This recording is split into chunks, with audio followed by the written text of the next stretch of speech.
Bernard Nababan adalah seorang pria yang lahir di Tebing Tinggi, Sumatera Utara, pada tanggal 10 November tahun 1966 silam.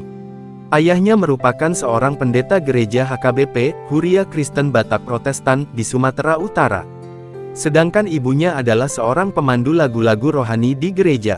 Bersama 6 saudara lainnya, Bernard mendapat bimbingan dan ajaran-ajaran Kristiani. Kedua orang tuanya sangat berharap salah seorang dari anaknya itu harus ada yang menjadi seorang pendeta. Dan Bernard lah yang diharapkan oleh mereka.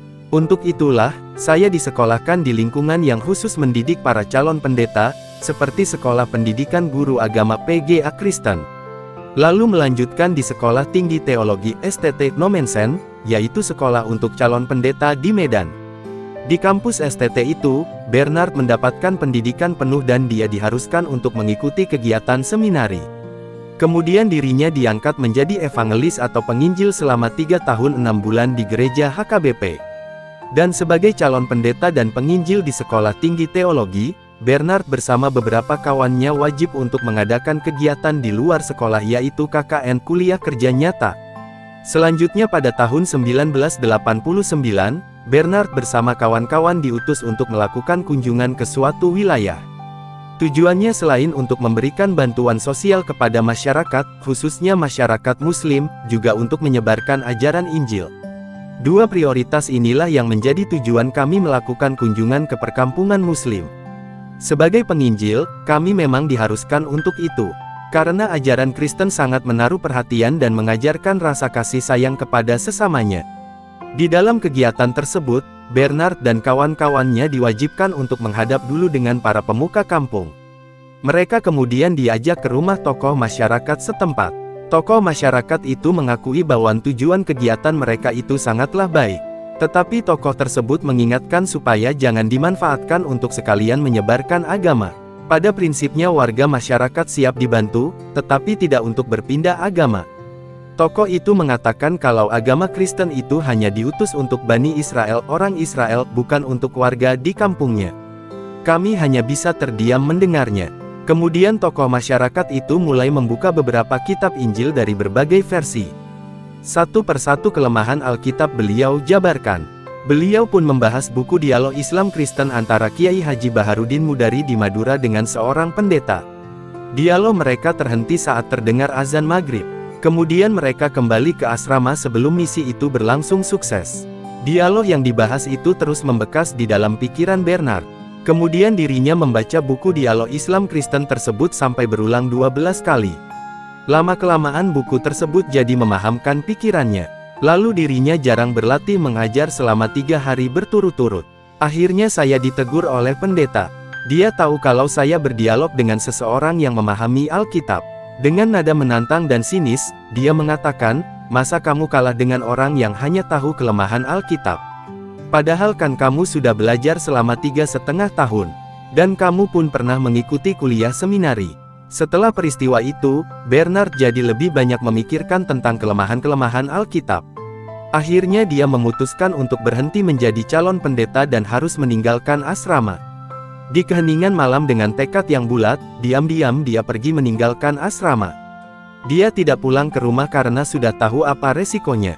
Akhirnya tanpa tahu tujuan kemana, Bernard memutuskan naik kendaraan. Di sana dia berkenalan dengan seorang Muslim yang berasal dari Pulau Jawa. Dia menerangkan kekecewaannya dan bilang sedang dalam posisi yang berbahaya. Lalu Muslim tersebut membawanya ke kota Jember. Di sana Bernard tinggal selama 1 tahun, dan sudah tidak lagi menjalankan ajaran agamanya. Selama tinggal di sana, saya merasa tentram karena dia tidak mengajak apalagi membujuk saya untuk memeluk agamanya. Dia sangat menghargai kebebasan beragama. Dan dari sanalah, saya mulai tertarik pada ajaran Islam. Karena rasa ingin tahu tentang Islam yang begitu mendalam, kemudian Bernard diajak ke rumah seorang pimpinan pondok pesantren Raudatul Ulum, yakni Kiai Haji Khotib Umar. Dia menjelaskan semua kejadian yang dialaminya tersebut kepada Pak Kiai. Juga dirinya menyampaikan tentang keraguannya mengenai isi Alkitab. Secara spontan beliau merangkul saya sambil berkata, "Anda adalah orang yang beruntung, karena Allah telah memberi pengetahuan kepada Anda, sehingga Anda jadi tahu bahwa Alkitab itu banyak kelemahannya. Lalu beliau bilang, kalau kamu ingin mempelajari agama Islam secara utuh, itu akan memakan waktu yang lama, karena ajaran Islam itu sangat luas cakupannya. Tetapi yang terpenting adalah dasar-dasar keimanan agama Islam yang terangkum dalam rukun iman. Dari penjelasan Pak Kiai tersebut, Bernard melihat ada perbedaan yang sangat jauh antara agama Islam dan Kristen. Di Kristen, dirinya mengenal ada 3 Tuhan, yaitu Tuhan Bapa, Tuhan Anak, dan Roh Kudus. Kristen tidak mempercayai kerasulan Muhammad. Mereka pun hanya percaya kepada 3 kitab suci, yaitu Taurat, Zabur, dan Injil. Ajaran Kristen tidak mempercayai adanya siksa kubur, karena mereka berkeyakinan setiap orang Kristen pasti masuk surga. Yang terpenting bagi mereka adalah tentang penyaliban Yesus untuk menebus dosa manusia di dunia. Setelah terus direnungkan, Bernard merasa penjelasan sang kiai itu sangat cocok dengan hatinya. Baginya agama Islam jauh lebih masuk akal daripada agama Kristen. Oleh karena itu, dia berminat untuk memeluk agama Islam. Esoknya Bernard pergi ke rumah Pak Kiai untuk menyatakan niatnya masuk Islam. Sebelum mengucapkan syahadat, beliau memberikan penjelasan dan nasihat, sebenarnya saat ini Anda bukan masuk agama Islam, melainkan kembali kepada Islam. Karena dahulu kala Anda dilahirkan dalam keadaan Islam, lingkunganmu lah yang merubahnya. Jadi pada hakikat Islam itu fitrah bagi setiap individu manusia. Artinya, keislaman manusia itu adalah sunatullah. Kembali kepada Islam berarti kembali kepada fitrahnya. Saya amat terharu, air mata menetes. Lalu beliau membimbing saya untuk mengucapkan 2 kalimat syahadat. Sehari setelah masuk Islam, Bernard pun dihitan. Namanya kemudian diganti menjadi Syamsul Arifin Nababan. Dia kemudian mendalami Islam kepada kiai tersebut dan menjadi santrinya. Setelah belajar beberapa tahun lamanya di pondok pesantren, Bernard diizinkan pulang dan beliau membekali uang 10.000 untuk pulang ke Sumatera Utara.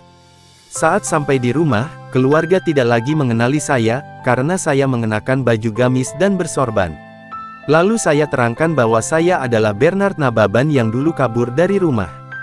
Saya jelaskan pula agama yang kini saya anut. Ibu saya sangat kaget, kakak-kakak saya sangat marah dan kemudian mengusir saya dari rumah. Bernard jadi semakin tegar karena kejadian di rumahnya itu. Kemudian dia memutuskan pergi ke beberapa kota untuk berdakwah, dan sampailah dia di Jakarta. Alhamdulillah, dakwah-dakwah saya mendapat berbagai macam sambutan dari saudara-saudara kaum muslimin.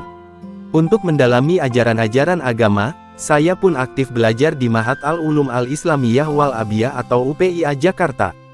Kini, beliau adalah pimpinan dan pengasuh pesantren Mualaf Anaba Center Indonesia dan pesantren modern.